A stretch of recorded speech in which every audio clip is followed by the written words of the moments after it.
The Fort Bragg Officers Club had never looked more pristine. 200 uniformed soldiers, veterans, and distinguished guests filled the main hall, their dress blues and formal attire creating a sea of military precision.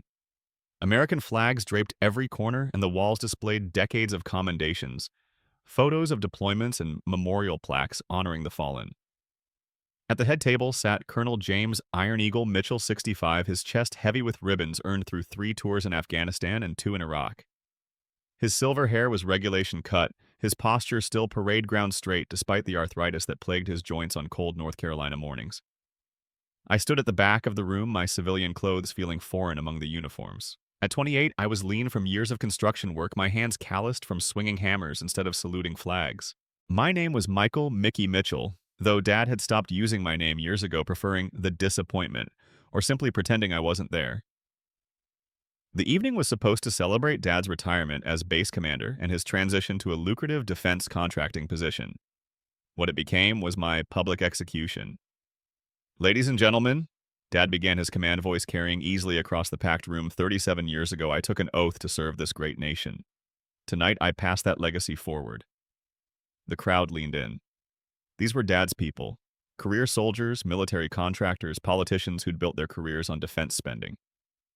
Senator Patricia Hayes sat at table 1, already eyeing Dad for her Veterans Affairs Committee. About what's the committee? General Morrison nodded approvingly from table 2, his own retirement looming. My eldest son, Captain Derek Mitchell. Dad continued, gesturing toward my half-brother at the head table. Exemplifies everything this uniform represents. Harvard Military Academy Ranger School, 2 Purple Hearts, and now commanding officer of Alpha Company, 82nd Airborne. Derek stood his uniform immaculate, his smile camera-ready. At 32, he was Dad's golden boy, the son from his first marriage who'd followed the prescribed path. Bronze Star, Silver Star, the kind of military resume that opened doors in Washington. The applause thundered. Derek raised his hand in acknowledgement, every inch the conquering hero returning home. Derek will inherit the family military contracting business, Mitchell Defense Solutions, Dad announced. He understands duty, honor, and what it means to serve something greater than yourself. I clapped along, my palms stinging from the forced enthusiasm. Beside me, Staff Sergeant Rodriguez, one of Dad's former subordinates, caught my eye and shook his head slightly. He'd known me since I was 8, remembered when I used to help around the motor pool, dreaming of someday wearing the same uniform as my father. That dream died when I was 16. Dad's gaze swept the room before landing on me, his expression shifting from pride to something colder. Now, some of you might wonder about my other son, Michael. A hush fell over the crowd. 200 pairs of eyes turned toward the back of the room where I stood. I felt heat creep up my neck, the familiar burn of public humiliation. Michael chose a different path. Dad's voice carried that particular tone he used when discussing mission failures. While Derek was earning his commission at Harvard, Michael was getting arrested for protesting military recruitment at his high school.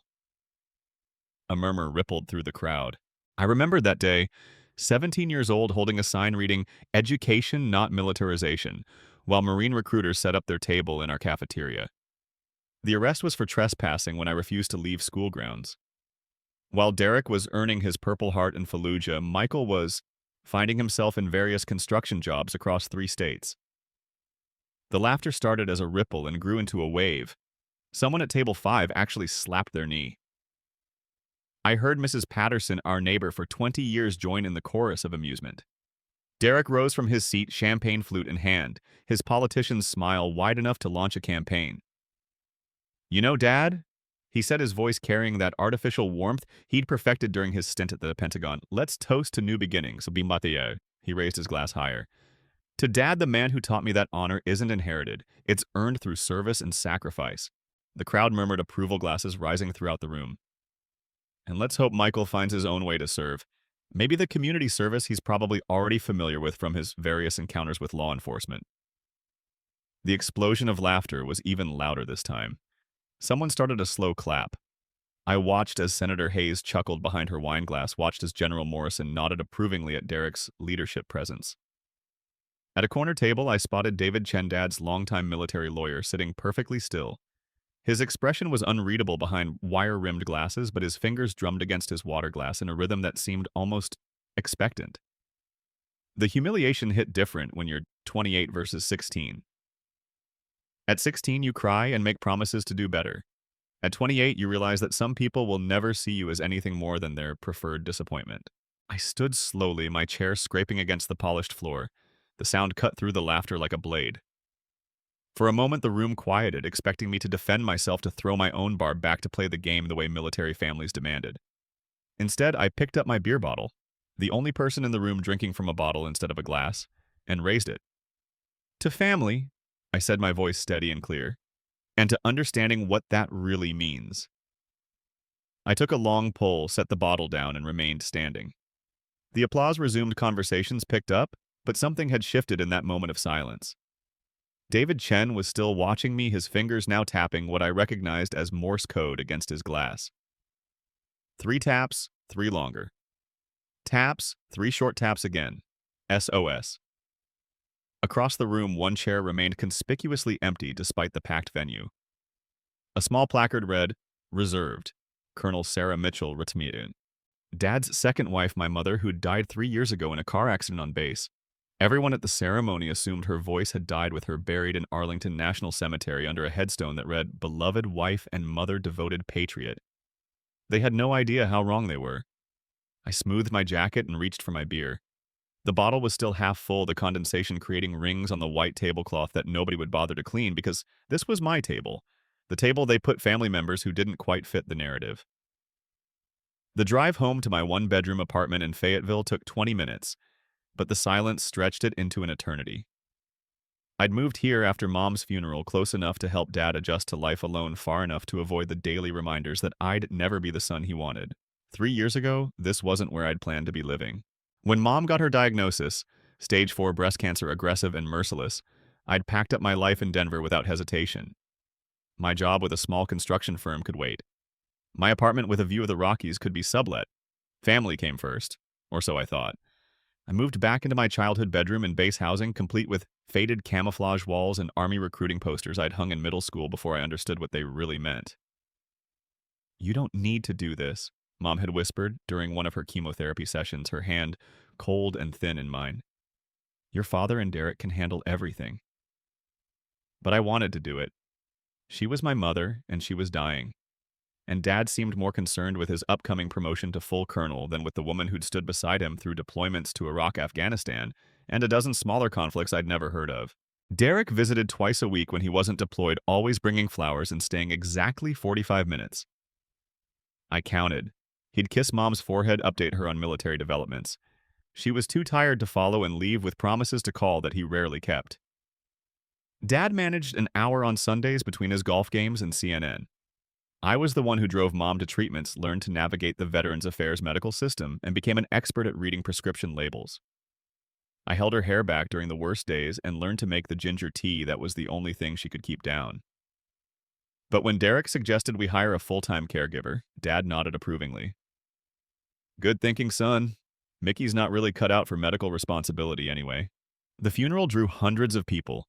Mom would have loved seeing how packed the base chapel was, hearing all the stories about her work with military families and her advocacy for veteran mental health programs.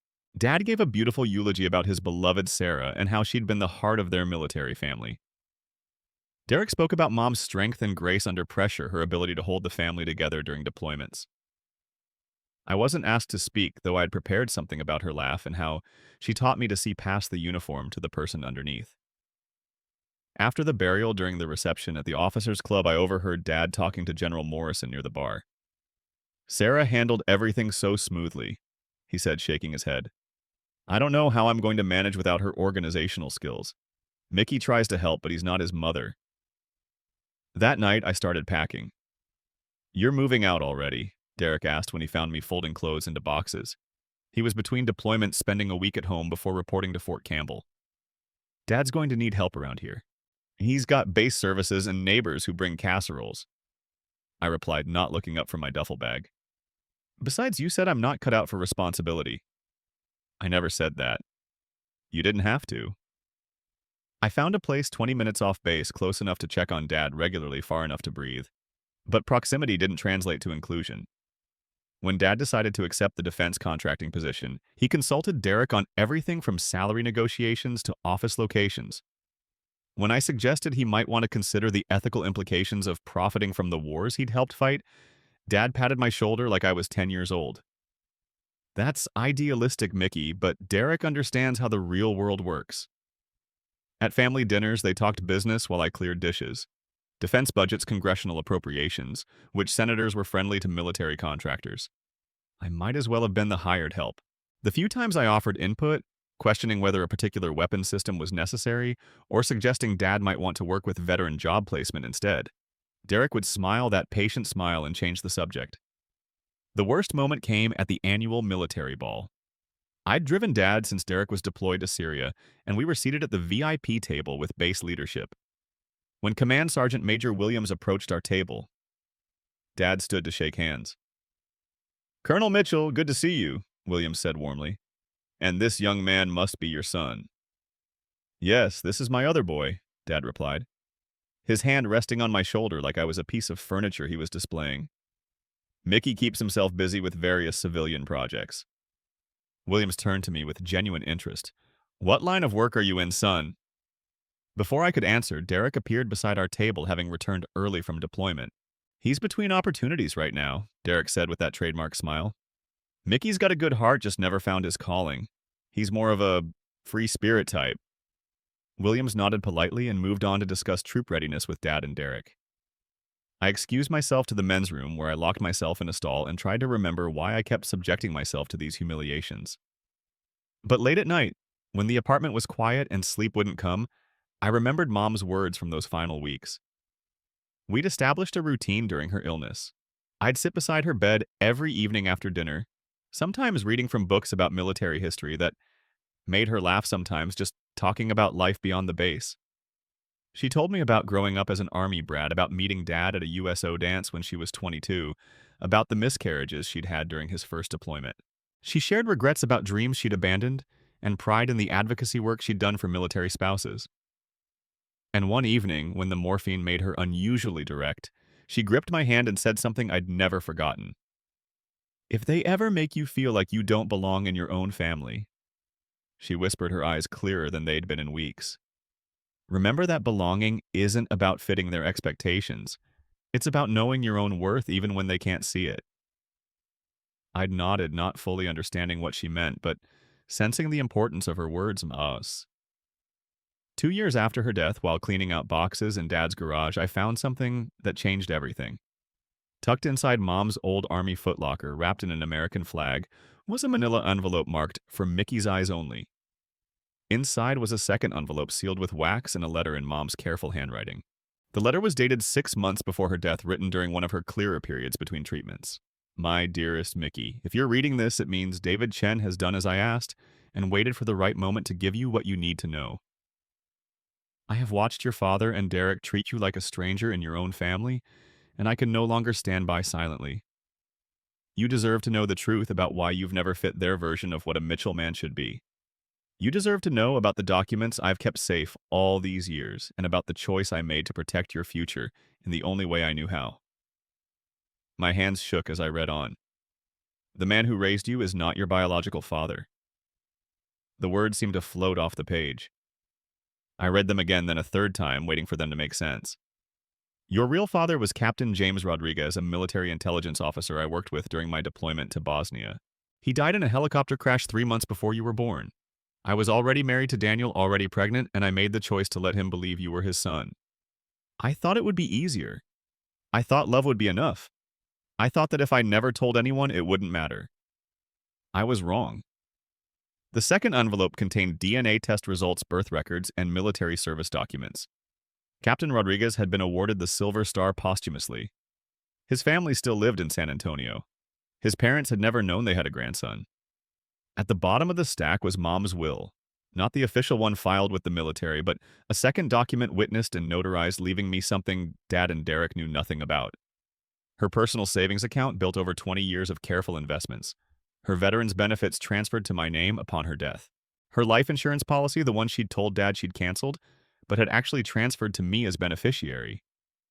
The total was enough to change my life, more than enough. But the most important document was a letter addressed to me, Dad, and Derek, with specific instructions that it only be opened when Mickey is ready to claim his place in this family or create his own. I called David Chen the next morning. "Mickey," David said when he answered on the first ring, "I was wondering when you'd call." "You knew about this?" I asked, still staring at the document spread across my kitchen table. "Your mother made me promise to watch over those papers until she felt you were strong enough to handle the truth. She also made me promise to be there when you decided what to do with them." David's office was everything you'd expect from a military lawyer who'd served 3 decades. American flags, unit patches, photos with various generals and politicians. But his demeanor was anything but formal when I arrived that afternoon. "Your mother was one of the smartest people I ever met," he said, pouring coffee from a pot that had clearly been brewing since dawn. "She knew exactly what she was doing with these documents." He opened his safe and withdrew another manila envelope. "This contains her final instructions," he said. "She wanted me to wait until after Daniel's retirement ceremony to give it to you. She said you'd understand the timing when it happened." I thought about Dad's speech about the public humiliation about Derek's casual cruelty delivered with a smile. "She knew they'd never change," I said. "She hoped they would, but she prepared for the likelihood they wouldn't." David handed me the envelope. Inside were detailed instructions written in Mom's precise handwriting for exactly how she wanted the truth revealed. "Mickey, if you're reading this after your father's retirement ceremony, then you've experienced the final insult I was trying to spare you from. You've seen how they plan to write you out of the family story entirely. The choice is yours now. You can take the money I've left you and build a new life far from their expectations. Or you can use the truth I've given you to show them, and everyone who witnessed their cruelty, exactly what they threw away. If you choose the second path, David has everything you need to make it count." I looked up at David, who was watching me with an expression I'd never seen before. Something between pride and anticipation. "What exactly did she have in mind?" I asked. David smiled. "Your mother always said the best revenge wasn't getting even. It was becoming so successful that your enemies have to applaud you in public while dying of envy in private." Over the next 6 months, I disappeared. Not literally. I still lived in the same apartment, still worked, construction still existed on the periphery of Dad and Derek's lives. But I stopped attending family dinners. I stopped calling to check on Dad. I stopped trying to fit into a space that was never meant for me. Instead, I used Mom's inheritance to build something they'd never see coming. The first step was education. I enrolled in business school at North Carolina State using my veteran's spouse benefits. Technically, I qualified through Mom's service record to cover tuition. Nights and weekends, I studied everything Mom had researched but never acted on. Defense contracting regulations, military procurement processes, veteran advocacy law. The second step was networking. I started volunteering with veterans organizations, but not the official ones Dad and Derek frequented. I worked with groups that helped homeless vets, PTSD counseling programs, organizations fighting for disability benefits that the VA denied. I met Staff Sergeant Maria Santos, who'd been medically discharged after losing her leg to an IED in Afghanistan, and now ran a nonprofit helping female veterans transition to civilian life. I met Corporal Johnny Williams, whose Purple Heart hadn't prevented him from living under a bridge for 3 years after his discharge. I met dozens of veterans who'd been chewed up and spit out by the same system Dad and Derek profited from. The third step was business development. Using Mom's seed money and the connections I'd made through veteran advocacy work, I started Mitchell Solutions, a consulting firm specializing in veteran employment and military family support services. Not defense contracting, not weapons sales, not profiting from war, helping the people who actually fought the wars. Within a year, I had contracts with 3 major corporations looking to improve their veteran hiring programs. Within 2 years, I was testifying before state legislature about veteran suicide prevention. Within 3 years, I was consulting with the Pentagon on military family readiness programs. All of this happened quietly, deliberately, away from Dad and Derek's notice. As far as they knew, I was still the family disappointment drifting from one construction job to another. David Chen was the only person who knew the full scope of what I was building. "Your mother would be proud," he told me during one of our quarterly check-ins. "But are you sure you want to wait until the reunion to reveal everything?" The reunion. Dad's 40th anniversary of commissioning as an officer scheduled for Memorial Day weekend. The same venue, the same crowd, the same opportunity for public humiliation that had become Dad's specialty. "I want everyone who was at the retirement ceremony to be there," I said. "I want them to see the choice they made when they lahaded." David nodded slowly. Your mother's instructions were very specific about the timing. She knew exactly how this would unfold. What do you mean? David opened his desk drawer and pulled out one final envelope. She wrote this to be opened only if you decided to go through with the public revelation, he said. These are her words for your father to be read aloud at the moment of your choosing. I took the envelope but didn't open it. Some things were meant to wait for their perfect moment. Memorial Day weekend 2024. The Fort Bragg Officers Club looked exactly the same as it had 2 years earlier, down to the same American flags and memorial displays. But this time, I wasn't standing in the back of the room wearing uncomfortable civilian clothes. This time, I sat at the head table. The invitation had been corrected at the last minute thanks to David Chen's intervention with the event planning committee. Mickey Mitchell, CEO Mitchell Solutions, had earned me a place beside Senator Hayes, General Morrison, and other distinguished guests. Dad looked confused when he spotted me, but pleased. He probably thought I'd finally gotten my act together, maybe landed a decent civilian job that warranted recognition. Derek's expression was harder to read. At 34, he'd added a Bronze Star to his collection and been promoted to Lieutenant Colonel. He was being groomed for bigger things. Pentagon assignment, maybe a path to General's stars. My presence at the head table clearly puzzled him. Ladies and gentlemen, the evening's MC began. Tonight we celebrate not just Colonel Mitchell's 4 decades of distinguished service, but the continuing legacy of military excellence he's passed to the next generation. The crowd applauded politely. Many of the same faces from the retirement ceremony were here, along with newer additions. Up-and-coming officers, defense contractors, political figures building their military credentials. Colonel Mitchell's son, Lieutenant Colonel Derek Mitchell, continues to serve with distinction as battalion commander with the 82nd Airborne. His leadership in Operation Freedom's Sentinel has been exemplary. Derek stood to acknowledge the applause, his uniform perfect, his smile practiced. And tonight, the MC continued consulting his notes with slight confusion. We also recognize Michael Mitchell, CEO of Mitchell Solutions, for his outstanding work in veteran advocacy and military family support services. A murmur rippled through the crowd. Dad's head snapped toward me, his expression shifting from confusion to something approaching panic.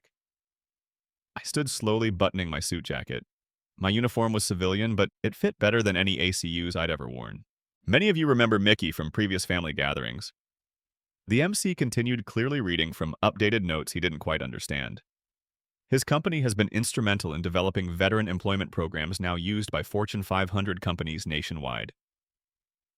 The applause was polite but uncertain. I could see people trying to reconcile the successful CEO being described with the family disappointment they remembered. Senator Hayes leaned over. Mitchell Solutions, you're the group that helped us draft the Veteran Suicide Prevention Bill. Among other things, I replied. Her expression changed completely. You testified before our committee last year. Your recommendations saved that legislation. Across the room, I spotted several faces I recognized from my advocacy work. Maria Santos, now wearing her dress blues as a congressional liaison officer. Johnny Williams, clean-shaven and wearing a suit, working as a veterans counselor. People who'd been written off by the system but had found their way back. They weren't here by accident. I'd invited them. The dinner proceeded normally until it came time for remarks. Dad stood first, delivering his prepared speech about service, sacrifice, and legacy. It was a good speech, the kind that played well to military audiences. Derek followed with comments about carrying forward the family tradition of military excellence. He spoke about honor duty and the importance of maintaining America's military superiority. Then it was my turn.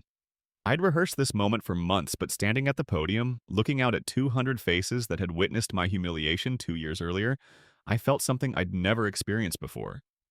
Complete ownership of my own story.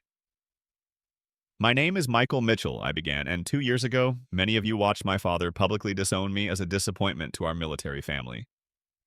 The silence was immediate and total. Dad's face went pale. Derek half stood from his chair, then sat back down. Tonight, I want to tell you what I learned from that experience. I could see David Chen in the back of the room nodding slightly. The final envelope lay open on the podium in front of me, Mom's words ready for the moment I'd been building toward. I learned that belonging isn't about fitting someone else's expectations. It's about knowing your own worth and building something meaningful with the gifts you've been given. I gestured toward Maria and Johnny and the other veterans scattered throughout the room. These men and women served their country with honor. When they came home, some of them were forgotten, dismissed, treated as inconveniences by the very system they'd sacrificed to defend. But they didn't disappear. They found ways to serve again to build something better. The room remained silent, but I could feel the energy shifting. Mitchell Solutions has helped place over 3,000 veterans in meaningful careers. We've prevented an estimated 200 suicides through our crisis intervention programs. We've reunited 800 military families with housing and support services. Senator Hayes was nodding approvingly. General Morrison leaned forward, clearly reassessing everything he thought he knew about me. This work has been possible because of the foundation laid by someone who understood service in ways that went beyond uniform and rank. I picked up Mom's letter. My mother, Colonel Sarah Mitchell, left instructions that these words be shared if I ever found the strength to claim my place at this table. Dad started to stand, but something in my voice stopped him. She wrote to my husband Daniel, who never saw past his own expectations to recognize the son he was raising. Michael's path was never going to match Derek's, but that doesn't make it less valuable. A good leader recognizes potential in many forms and helps it flourish. You chose to punish him for being different instead of celebrating what made him unique. The silence was deafening. I could hear my own heartbeat in my ears. To Derek, who inherited my husband's certainty that there is only one way to serve honorably. Leadership isn't about diminishing others to elevate yourself. True strength lifts others up, especially those who challenge you to think differently. Derek's face had gone from pale to red. His jaw was clenched so tight I could see the muscle jumping. And to Mickey, who has more courage in his little finger than most people show in a lifetime. Standing up for your beliefs when everyone else tells you you're wrong, that's the kind of bravery that changes the world.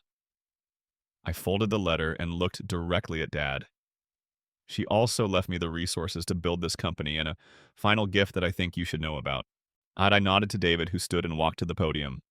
3 months ago, Mitchell Solutions was awarded a Department of Defense contract worth $47 million over 5 years. David announced, his lawyer's voice carrying clearly across the stunned room. The contract is for comprehensive veteran transition services, military family support programs, and suicide prevention initiatives. The number hit the room like a physical force. $47 million was more than Dad's entire defense contracting company was worth. The contract was awarded, David continued, based on Mitchell Solutions' proven track record and the personal recommendation of Senator Hayes, General Morrison, and 12 other military leaders who have worked with Michael over the past 3 years. I stood again, straightening my tie. So, when I said I learned about worth and belonging, I concluded I learned that both are earned through action, not inherited through birthright. Some of you laughed when my father called me a disappointment. Tonight, you're applauding a Defense Department contractor whose success was built on the values my mother taught me. That true service means helping others find their strength. The applause started slowly from the veterans I'd invited, then spread through the room like a wave. Senator Hayes was the first of the head table to stand, followed by General Morrison, then others throughout the room. Dad remained head seated, his face a mask of shock and something that might have been regret. Derek finally stood, but his applause was mechanical, his smile forced. As the evening wound down and people began to leave, Dad approached me near the bar. "Mickey," he said, his voice hoarse, "I had no idea. Your mother never told me about any of this." "She tried to tell you a lot of things," I replied. "You just weren't listening." He stared at his drink for a long moment. $47 million. It's not about the money, Dad. It's about what the money represents. It's about building something that matters. "I should have supported you more," he said quietly. "I should have seen what you were capable of. I looked at this man who'd raised me, who'd taught me to throw a football and helped me with homework, who'd also spent years treating me like a disappointment he was ashamed to acknowledge. The thing is, I said I needed you to believe I was worth something before I could prove it to myself. Mom figured out how to do that. You never did." He nodded slowly, and for the first time in my life, Dad looked old. Derek waited until we were alone in the parking lot. "This is all very impressive," he said, his officers bearing intact despite the circumstances. "But don't think one good contract makes you a success story." "You're right," I agreed. "One contract doesn't make me successful. 3 years of building relationships, earning trust, and delivering results, that's what makes me successful. The contract is just recognition of work I was already doing." "Work that Mom set up for you," he said, his voice carrying an edge of bitterness. "None of this would have happened without her connections and her money. You're absolutely right, I said. She gave me something you and Dad never did. She believed I was worth investing in. She saw potential where you saw problems. She chose to build me up instead of tear me down. Derek's facade finally cracked. Do you have any idea what this does to our family's reputation? Dad's company, my military career? People are going to ask why we didn't support you, why we treated our own family member like… Like what, Derek? Like a disappointment. Like someone who didn't deserve basic respect. I stepped closer. You're worried about your reputation. I've been rebuilding mine from scratch for 3 years. It turns out when you treat people with dignity and work to solve their problems instead of creating them, reputation takes care of itself. He straightened his uniform jacket, falling back on military bearing when everything else failed him. This doesn't change anything between us, he said. You're right, I replied. It doesn't change anything. It just makes what was always true visible to everyone else. The office building in downtown Raleigh wasn't flashy, but it was ours. Mitchell Solutions occupied 3 floors, employed 47 people, and had contracts with 6 federal agencies and dozens of private companies. My corner office looked out over the city, but I spent most of my time in the collaborative spaces downstairs working directly with our case managers and program coordinators. Maria Santos had accepted the position of Director of Women's Veteran Services. Johnny Williams ran our crisis intervention program. We'd hired 24 other veterans, creating jobs for the people we were trained to help. The success had brought its own challenges. CNN wanted to do a feature story on veteran entrepreneurship. The White House had invited me to a roundtable on military family issues. Harvard Business School had asked me to guest lecture on social entrepreneurship. All of this attention made Dad and Derek's previous treatment impossible to ignore. The phone call came on a Tuesday evening in November. Mickey, it's Derek. His voice was strained, lacking its usual military confidence. We need to talk. About what? I'm being investigated by the Inspector General. Questions about family connections, potential conflicts of interest with defense contractors. He paused. Your success is raising questions about why Dad's company got certain contracts when there might have been better qualified bidders. I leaned back in my desk chair, watching the sun set over downtown Raleigh. Do you want me to do what exactly? Maybe put in a good word. You have connections now, people who respect your opinion. Derek, do you remember what you said when I asked you to support me for that construction loan 5 years ago? Silence. You said I needed to learn that actions have consequences, that people don't succeed by asking for handouts from family. I swiveled my chair to face the wall of commendations and thank you letters from veterans we'd helped. I learned that lesson very well. This is different, Mickey. This could end my career. No, this is exactly the same. You're asking family for help when you're facing consequences for your choices. The difference is, I'm in a position to help now, and you're not in a position to dismiss me. Another long pause. What do you want? He asked finally. I want you to think about what you'd do if I wasn't your brother. If I was just another defense contractor you were competing against. Would you call me for help? That's not fair. Fair? I laughed, but there was no humor in it. Derek, you stood in front of 200 people and suggested I belonged in community service because of my encounters with law enforcement. You publicly humiliated me for entertainment value. Fair stopped being part of our relationship a long time ago. He was quiet for several minutes. When he spoke again, his voice was different, smaller, more human. I was wrong, he said. At the retirement party at the reunion all those years growing up. I was wrong about you. Yes, you were. I let Dad's expectations become my own. I thought there was only one way to be successful, only one way to serve. I couldn't see that what you were doing mattered. I waited. The investigation will probably clear me, he continued. There's no actual wrongdoing, just questions about appearance and process. But it made me realize something. What's that? I've spent my entire career trying to live up to an image of what I thought a Mitchell man should be. You spent 3 years building something that actually matters. Which one of us is really successful? It was the closest thing to an apology I'd ever gotten from Derek, and part of me wanted to accept it, to rebuild the brother relationship we'd never really had. But some bridges once burned can't be reconstructed. I appreciate you saying that, I told him, but it doesn't change what happened. It doesn't erase the years of dismissal and cruelty. It just means you finally understand what you threw away. So you won't help. I won't hurt you, I said. I won't make phone calls or pull strings either way. Your investigation will proceed based on facts just like my business success did. After I hung up, I sat in my office for a long time thinking about the boy I'd been and the man I'd become. The anger that had driven me for so many years was finally dissolving, replaced by something that felt like peace. Dad never called to apologize or ask for help.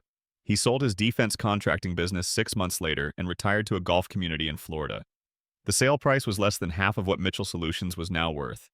I heard he told his new neighbors that both his sons were successful businessmen. The Arlington National Cemetery was quiet, except for the steady rhythm of footsteps on paved pathways.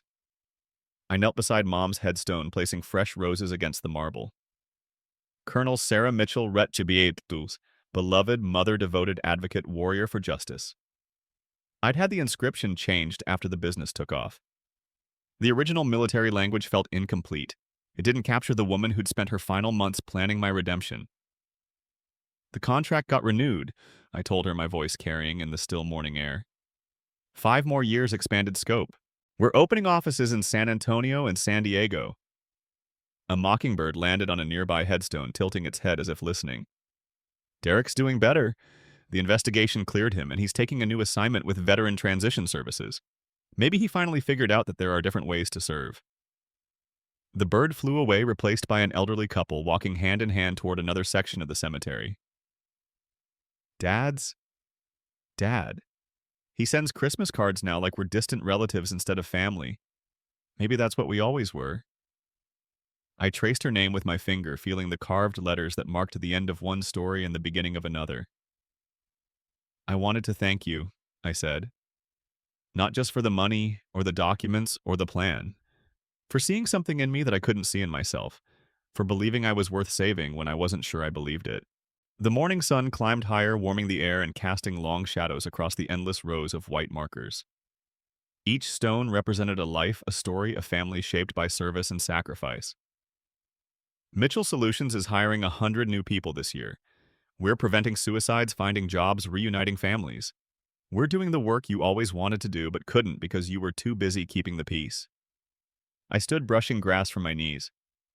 I know you can't hear me, I said, but I hope somehow you know that your investment paid off, not just financially, though $47 million isn't nothing, but in all the ways that actually matter. As I walked back toward the parking lot, I passed a young soldier visiting what looked like his father's grave. He was maybe 25, wearing dress blues, crying without shame. Excuse me, I said, stopping beside him. Are you okay? He looked up, wiping his eyes. I'm fine, sir. Just visiting my dad. Iraq or Afghanistan? Afghanistan. IED outside Kandahar 3 years ago. He gestured at the headstone. Master Sergeant Robert Chen. He always said I should follow my own path, not his. But I enlisted anyway, figured it would make him proud. Chen. I pulled out my business card. My name is Michael Mitchell. I run a company that helps veterans transition to civilian careers. I handed him the card. When you're ready to follow your own path, give us a call. We specialize in helping people figure out what that path looks like. He studied the card, then looked back at me. Mitchell Solutions. I've heard of you guys. You do good work. We try. Your father sounds like he was a wise man. He was. He used to say that the best way to honor someone's sacrifice isn't to repeat it, but to build something better on the foundation they gave you. I smiled, thinking of Mom and her careful planning, her quiet revolution disguised as estate planning. Your father was very wise, I said. Take care of yourself, soldier. As I drove away from Arlington, I thought about foundations and building and the different ways people choose to honor the dead. Some people build monuments, others build businesses. Some people preserve traditions exactly as they inherited them. And some people take the gifts they've been given, love money, opportunities, second chances, and use them to create something entirely new. Something better. Something worth the investment. The phone rang as I merged onto the highway back to North Carolina. Maria Santos calling from our San Antonio office. Mickey, you're not going to believe this. We just got a call from the Department of Veterans Affairs. They want to discuss a nationwide contract expansion. I smiled, accelerating past a convoy of military vehicles heading toward Fort Belvoir. Tell me more, I said. Some stories end with revenge. Others end with justice. The best ones end with redemption.